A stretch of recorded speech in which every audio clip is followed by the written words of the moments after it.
Welcome back. This is another motherfucking episode of the motherfucking Art of War from Niccolo Machiavelli in 1529.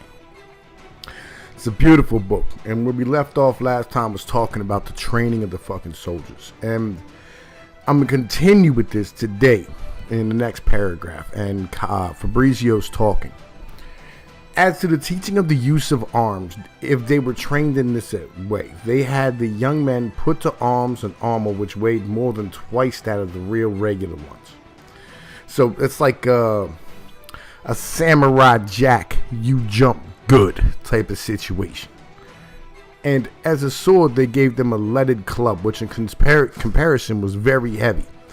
They made each one of them drive a pole into the ground so that 3 arm lengths remained above the ground, and so they went against it as if they wanted to wound the head of the face, another time as if they wanted to puncture the flank, sometimes the legs. Sometimes they drew back, another time they went afterwards seemed light. The Romans wanted their soldiers to wound the enemy by driving of a point against him rather than by cutting, slashing as much, because such a blow was more fatal and had less defense to it, as also because it left less uncovered, unprotected, and those who were wounding making him more adept repeating his attack than by slashing. Do you not wonder what those ancients should think of these minute details? For they reasoned that where men had come hand to hand in battle, every little advantage is of the greatest importance, and I will remind you of that. Because the writers say of this, that I have taught it to you. Nor did the ancients esteem it a more fortunate thing in a republic than to have as many men trained in arms, for it is not the splendor of jewels and gold that makes the enemy submit themselves to you, but only the fear of arms. Moreover, errors made in the other things can sometimes be corrected afterwards, but those that are made in war, as the punishment happens immediately, cannot be corrected. In addition to this, knowing how to fight makes men more audacious, as no one fears to do the things which appear to him he has been taught to do.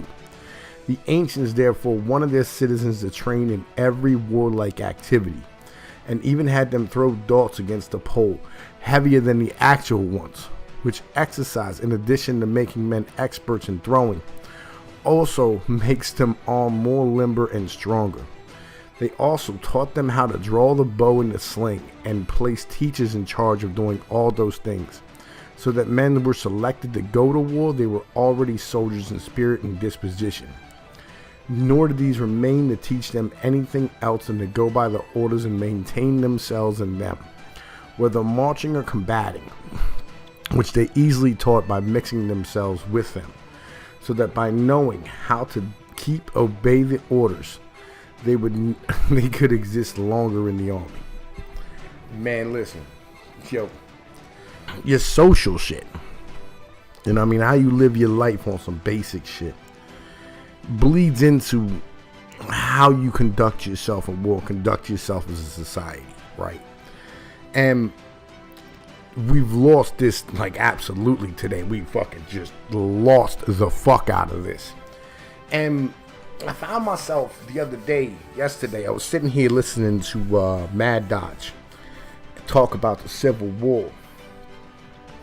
And I found myself coming back to this type of shit.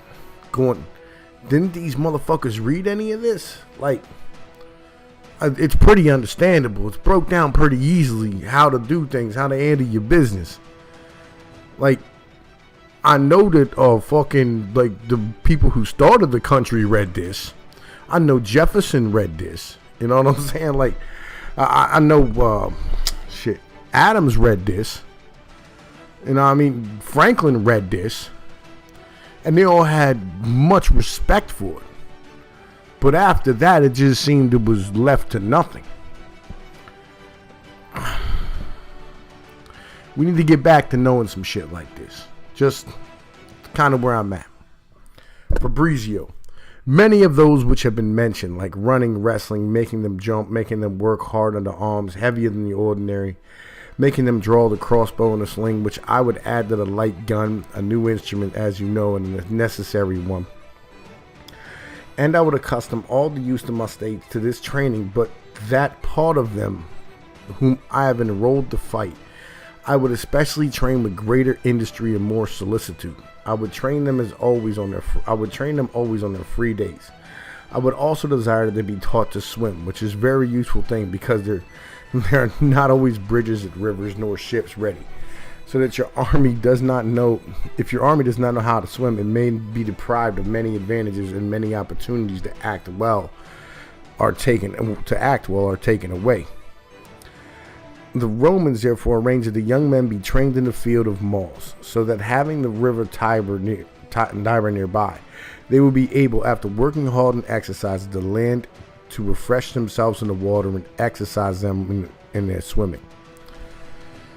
Yeah, that's an activity our soldiers thoroughly enjoy a lot of times, and I mean, especially when they're out at sea and shit. You know, I mean, you'll find that they'll swim in the ocean and shit just because, dude, you need to get the fuck out of the ship and you just stretch your legs. I would also do as the ancients and train those who fight on horseback, which is very necessary. For in addition to knowing how to ride, they would know how to avail themselves of the horse in maneuvering him, and therefore they arranged horses of wood on which they straddled, jumped over them, armed and unarmed without any help, and using their hands, which made possible that in the moment and at the sign from a captain, the cavalry become his foot soldiers, but also another sign for them to be remounted. And as such exercises, both on foot and horseback, were easy at that time. So now it should not be difficult for the Republic or that prince to put them into practice on their youth, as seen in the experience of the western cities, where these methods, similar to those institutions, are yet kept alive. Well, in Italy, believe it or not, they have a lot of horse races in the streets and shit, and the horse is a big part of the culture. In case you ain't fucking noticed, you know what I'm saying? You know, you have Ferrari's, how do you put it? Ferrari's decal, their symbol is a prancing horse, you know, and throughout a lot of Italy, the horse is a big thing, and it's not just seen as aristocracy. It's everybody really likes that type of lifestyle. They're really into the equestrian shit. So they divide all their inhabitants into several parts. They assign one kind of arms who they can use in war to each part. And as they use pikes, halberds, bows, and light guns, they call them pikemen, halberdiers, archers, and gunners. It's therefore behooved all the inhabitants to declare in what they order they wanted to be enrolled. And as all, whether because of their age or their impotent, are not fit for war, they make a selection from each order, and they call them jurati, sworn ones, who on their free days are obliged to exercise themselves in those arms in which they are enrolled, and each one is assigned by his place by the public, where such exercises are to be carried on. And those who are of that order but are not sworn participate by contributing money for those expenses which are necessary for the exercises. That which they do, therefore we can do, but our little prudence does not allow us to take up any good proceeding. And all this stuff that they're talking about, right? Like this is not talking about the actual practice of war. This is talking about how you pay for shit locally, right? You know, you have to have love for your fucking country to have people set shit up like this and want your country to be successful. Like, fuck make America great again. Like, yo, saying I want America to be a great place, period.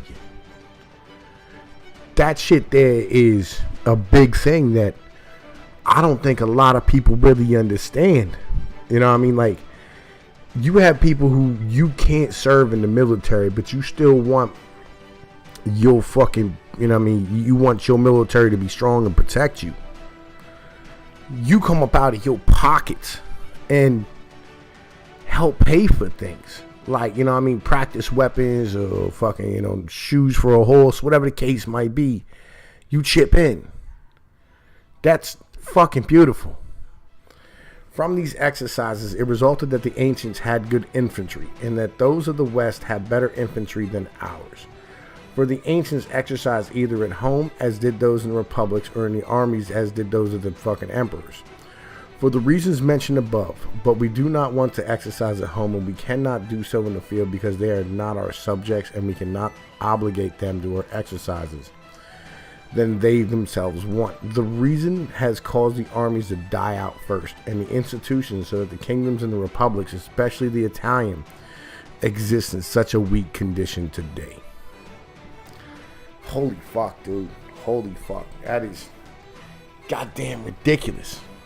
Well, I'm gonna leave this right here for the moment. You know what I'm saying? I hope you enjoy this one here, because this is, there's a lot of shit here. You know what I mean? There's a lot of shit here, and I think that everybody should think about all the shit that just came out of my mouth.